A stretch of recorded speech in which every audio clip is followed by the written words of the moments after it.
നമുക്കിപ്പോ അങ്ങനെ പ്രതികരിക്കാൻ തക്ക വിധത്തിലുള്ള ഒരു അറ്റ്മോസ്ഫിയർ ഇവിടെ ഇല്ല. മൗലികാവകാശങ്ങളുണ്ടെന്ന് വെളിച്ചത്തിൽ പറയുകയും എന്നാൽ അത് നടപ്പിലാക്കാൻ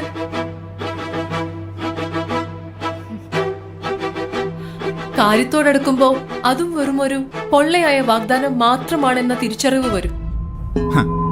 പൊള്ളയായ വാഗ്ദാനം നൽകിയത് ഞാനോ അതോ അവളോ? ബോധമില്ലാതെ അവൾ ഓരോന്ന് പറയും ചെയ്യും. അതിനൊക്കെ അനുഭവിക്കുന്നത് ഞാനും. പുറമേ നോക്കുന്നവർക്ക് ഇതെല്ലാം ഒരു തമാശ. ഒരൊറ്റ ആരോപണം മതി ഒരാണിന്റെ മാനവും ജീവിതവും ഇല്ലാതാകാൻ. അപ്പൊ പിന്നെ പീഡിപ്പിച്ചു എന്ന് പറഞ്ഞ് കേസ് കൊടുത്താൽ അവന്റെ കാര്യം പറയണ്ടല്ലോ. വൈരാഗ്യത്തിന്റെ പേരിൽ ഒരാളെ കരിവാരി തേക്കാൻ വേണ്ടി ഒരു പെണ്ണ് തുനിഞ്ഞിറങ്ങിയാൽ പിന്നെ അവന്റെ കാര്യം പറയണ്ടല്ലോ. ഈ പറയുന്ന മീഡിയം പോലീസും ഒക്കെ അവളുടെ പുറകെ ആയിരിക്കുമല്ലോ. 4 പേർക്ക് സൂഹിക്കാനുള്ള എന്തെങ്കിലും ഒരു കാര്യം അതിലുണ്ടെങ്കിൽ പിന്നെ എരിവും പുളിയും ചേർത്ത് എല്ലാവരും അതങ്ങ് ആഘോഷിക്കും. കുറ്റം ചെയ്തോ ഇല്ലെന്ന് തെളിയുന്നതിന് മുന്നേ പോലീസ് കസ്റ്റഡിയിലെടുത്ത് പ്രതിയെന്ന് മുദ്ര കുത്തും. ഒന്നും അറിയാതെ പെട്ടുപോകുന്ന എന്നെപ്പോലുള്ള സാധാരണക്കാരന് എന്ത് ചെയ്യാൻ പറ്റും? നരേഷ് അങ്ങനെ സാധാരണക്കാരനൊന്നുമല്ല, അത്യാവശ്യം പിടിപാടൊക്കെ ഉണ്ടല്ലേ?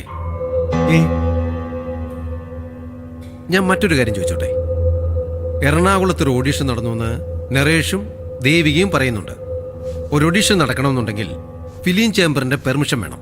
ഇവിടെ നടന്ന ഓഡീഷന് അതൊട്ടില്ല താനും. ഇത് ശരിക്കും ഓഡീഷൻ തന്നെ ആയിരുന്നോ? അങ്ങനെയല്ല. പെർമിഷൻ ഫൈനലാകും മാത്രമേ എടുക്കാറുള്ളത്.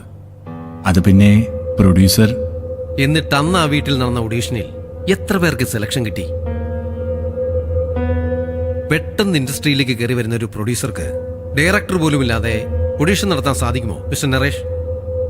ഞാനും അവളും തമ്മിലല്ല പ്രശ്നം. ഒരു സിനിമയ്ക്ക് വേണ്ടതെല്ലാം ആ സിനിമയിലുണ്ട്. കേസ് ഇങ്ങനെ ആയതുകൊണ്ട് ആ പേരൊക്കെ പറയാൻ ബുദ്ധിമുട്ടാണ്. ഇനിയിപ്പോ അതേ പേരിൽ ആ സിനിമ വരുമോന്നും അറിയില്ല. ദേവിക നൽകിയ പരാതിയിൽ താങ്കളുടെ പേര് എവിടെയും പറയുന്നില്ല.